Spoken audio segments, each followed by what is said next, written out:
Hello. Hello, everyone. We had a couple of technological difficulties. Yes, but we are in. But it seems like whenever I'm in the room, that seems to happen. Hence why I'm here. Well, happy 4th of July, everyone. Happy 4th. Yes. Yeah, we got a beautiful day out here. A special day today here at St. Louis. I know. Yeah, it is. So we had a couple of things. First of all, we had outdoor rosary in Spanish, which was beautiful in the morning for first Saturday. And then also the first wedding that I've had inside the church since the pandemic began. So it was very emotional, beautiful, wonderful. And then, of course, our first weekend having masses back in the church. Mm-hmm. Yeah, it's been good. And hopefully, the video came out, and a lot of you who are curious about when you come back to the church, what it would look like, that gives you a better idea of what to expect, both on our end and also what you can do to prepare. Yeah, it's kind of exciting. We had fun with that video, and I sent it on to my counterpart at the Office of Vicar for Clergy, Nick Schoen, and he said he's going to share it with other parishes. So, so it's good. Yeah, Very nice. Yeah, so you have something there, Father Carlos. I do. I have some 4th of July fun facts. All right, so we'll see how we do. Yep. For all of you history buffs, sometimes when you find like fun facts, sometimes websites might get something that's a bit off. So any history buffs there, and yes, if I say something, you're like, that is not it. Chime in. So, first one. Thomas Jefferson was the main author of the Declaration of Independence. So that's yes or no? That's the main author. It's like a trick question. I'm going to say no, even though I would have naturally said yes. So he was. He was? He was the main author of the Declaration of Independence. Did you hear on what's that called? Hidden Brain today? I haven't. No. I think it was about Thomas Jefferson. Was it? And that he had a slave concubine and his children. And oh yes. So the tension between him and what he was proclaiming, what he was actually living. Yes. Yeah. So it was very interesting. Yeah. Mm-hmm. It's true for all of us. Nice. Who was the first person to sign the Declaration of Independence? John Hancock. Yes, and it's also the largest signature. Yeah. Maybe that's why. So I don't know if you're familiar with that expression, Father Carlos, about could you put your John Hancock here? Oh, no. So that's for signature. Some people say that. That's where it comes from. Put your John Hancock here. Didn't know that. Hey, for me too. Let's see. Oh, this is more of a fun fact. Independence Day. This was a controversial one. Some people say that it should actually be celebrated July 2nd because that's when they voted for the independence from Great Britain. Although it was dated officially as July 4th. And even though not all of the signatures were gathered until August 2nd. So there's some historians who say, well, actually, it should be August 2nd when everybody had signed it. So you get 3 different days, people say in different days. Well, we could have this big celebration between August 2nd and August 14th. I like how you think. His birthday. That's right. Let's see. Where is the Liberty Bell located? It's in Pennsylvania. It's Philadelphia, right? Mm-hmm. It's in some square, and I can't remember the name of it. I don't remember. Freedom Square? Something like that. That didn't show up here. I don't trust you on that one. This is the state. Another fun fact. 3 presidents who signed the Declaration of Independence also died on July 4th. Oh, 3 presidents. Let's see. I should know this. Thomas Jefferson, I believe. Yes. James Madison? No. Golly. I used to know this and I've forgotten. Yeah. John Adams. John Adams. Mm-hmm. So there's 2 John Adams. Were there 2? Both? The John Quincy Adams and John. Just one of them died on. Okay. July 4th. Can't remember the third one. I used to know it. Third one, James Monroe. James Monroe. James Monroe. There you are. Mm-hmm. Bum, bum, bum, bum, bum. Americans spend over or under $1 billion on fireworks every year. Over under. I would say, wow, 50 states. I would say over. Yeah. Over $1 billion. It's a lot of money. For fireworks. Might not be as much this year because there are a lot of places where it's banned now. Yeah. Yep. Yeah. Very true. Who is the only president that has been born on a 4th of July? Boy, that's a good question. Don't know that. Calvin Coolidge. All right. The only one. Yeah. Early 19th century president. Mm-hmm. Or 20th century, I should say. 20th century president. And then finally, this is more of another fun fact. Americans eat the largest amount of hot dogs on 4th of July. About 150 million hot dogs while celebrating Independence Day, which, according to the National Hot Dog and Sausage Council, I want to be a president of that council. We need to get a chapter here at St. Louis. That amount of dogs can stretch from Washington, D.C. to Los Angeles, L.A., more than 5 times. 5 times? Jeez. That's a lot of hot dogs.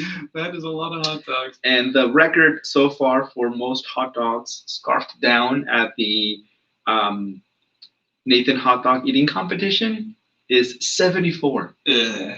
74. Oh, makes me sick just thinking about it. 74. Man. Yeah. Well, that's kind of fun. That's cool. Oh my God, lots of comments here. So we gotta scroll up. Yeah. Oh yeah, that is the top. Okay. Good. Okay. Gary, excellent homily, very stirring and very needed at these times. Thank you very much, Benjamin. Oh, I have to go and check it out before the mass. It's like with the 7 p.m. They make him steal it. Julie Duxel. Jay asks about actual attendance at mass during the coming week. Will there be a quota and RSP sign up? We have not yet made, Julie and Jay, the commitment for weekday masses. What we need to do is get all the volunteers lined up. It takes a lot to get this going. We hope to get there, but that's the big thing, is we need to have enough people who would be able to. But yes, the people would need to register, and there would still be the limit of 200 people, which for weekday mass, that's no problem, because we're usually right around 100 or a little less for weekday. Mm-hmm. Okay, Sherry. Happy Independence Day, Father Gary and Father Carlos. May we all continue to pray for our country and for all suffering people. Amen to that. Amen. Big time. Yeah. Michael. Hello, Michael. Michael's letting us know that 200 limit on weekday masses. Sign up online, or weekend masses. Mm-hmm. Yeah. So on Monday there will we'll let you know when we have the first weekday mass that'll be open to the public. But right now we don't have that. Kaya, hello, good to see you. Thank you Kaya got trained for being able to run all the live stream stuff. Yeah. So today? Yeah, today. Oh, nice. Yeah. So thank you, Kaya. Yeah. Always helpful. Oh, you love the video. Oh, good, great. Yeah. Good. Yeah. I think it was much more. What do I want to say? It was crisp. Mm-hmm. This time than the last time. Last time was a little longer. This time I really got to the point. It was good. And the script though was Father Gary's creation, so it's good for us. That was a team effort for sure. Yeah, Father Carlos was the one who really put it all together. Yeah. But the music and the smiling faces, as Nick Schoen said, made a difference. Mm-hmm. Yeah. Mm-hmm. Yeah. There is another video that I came out with on. Okay, yes. Your video on why attending church is important was nothing less than outstanding. And you talk about how you made it and how long it took to produce, and also who are those child stars. So those kiddos, they're my nephews and nieces, which is funny because I have, there was one, two, three, four. That was 4 of them in that video. I've got 3 other ones and 1 on the way. The oldest is 21, and then the 2 other ones are young. They're too young, but they're old enough to be say, jealous. Hey, how come I'm not in the video? Yeah. But it would take a lot more effort to get them to do things. So those are Or at least to do the things you want them. Yes, the things I want him to do. No, these ones are pretty moldable, especially the little one, Michael. He'll follow along with the big kids, and if I say do this or say that, he'll do it. He'll be very shy and embarrassed about it, but he'll do it, and that makes it a bit more adorable. His expressions were priceless. Yeah. So I wanted to do a follow-up to the previous email on how to be able to participate at Mass at home. So now that the churches are opening and we can come back to the church, talking about why that's important. And it was kind of putting it together on the spot. I had an idea in my head, so it took a while because I was coming up with the things for them to say and for myself as well on the spot, even though I had the idea. So what was it, like a little over 5 minutes or 10 minutes of video, all together, recording time. That was close to 6 hours. Wow! Trying to. Oh my gosh! Yeah. So that took some effort. It took 2 days. We did recording in 2 different days to get that done. Oh my gosh! Yeah, it's a joy. Yeah, it's a joy. Yeah. Mm-hmm. Yeah. Kaya, you're saying. Oh, you. So you didn't see our parish video, Kaya. I've just cut to the chase. It hurts. But I also really like the instructional video. Oh, okay, good. Good save, Kaya. Okay. Good. So yeah, I think actually that's a message that needs to be repeated. It's that's a great one that, as you said, Kaya, the adults get it as well as the children. But I think maybe another really brief one that might be adult oriented would be a good thing to do, because I've heard it even with my own family. Is maybe I like this. Yeah. Maybe it'll just stick with it. Yep. So, but there are the really good reasons for actually coming physically to church. You need to not forget that. Yeah. Amen.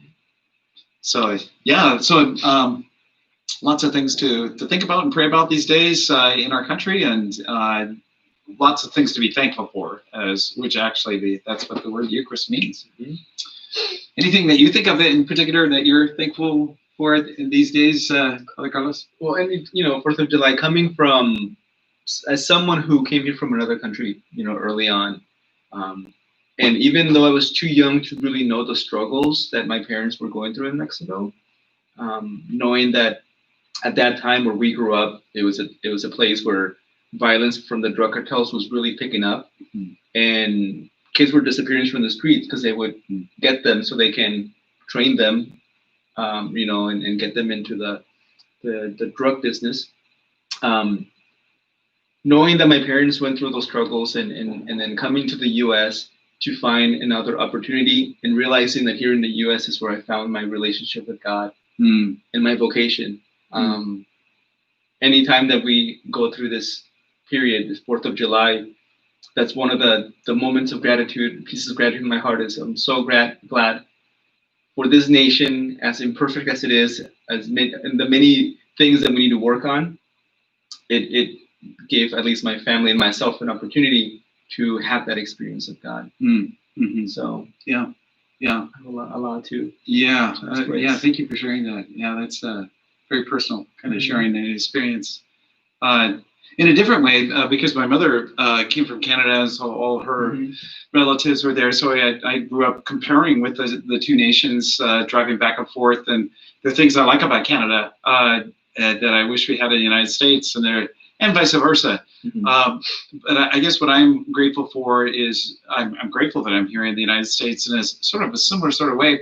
That my German ancestors settled in Whatcom County, and that is the experience that I grew up with as a Catholic. And I was just thinking about in my own life personally, having lost 3 cousins.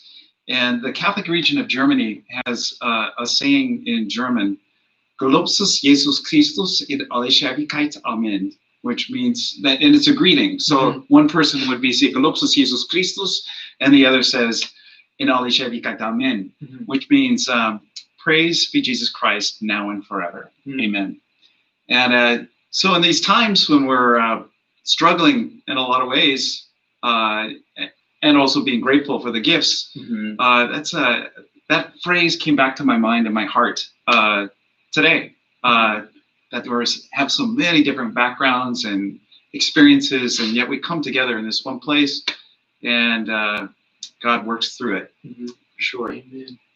Sherry, how many people have been signing up to Mass in the church? We pretty much have not been filling up in the Masses in English. I think that we have a number of people for various reasons that aren't feeling secure yet to come to a public Mass. It tends to fill up more quickly in the Masses in Spanish, which is why we added a Mass in Spanish, is to be able to meet the need.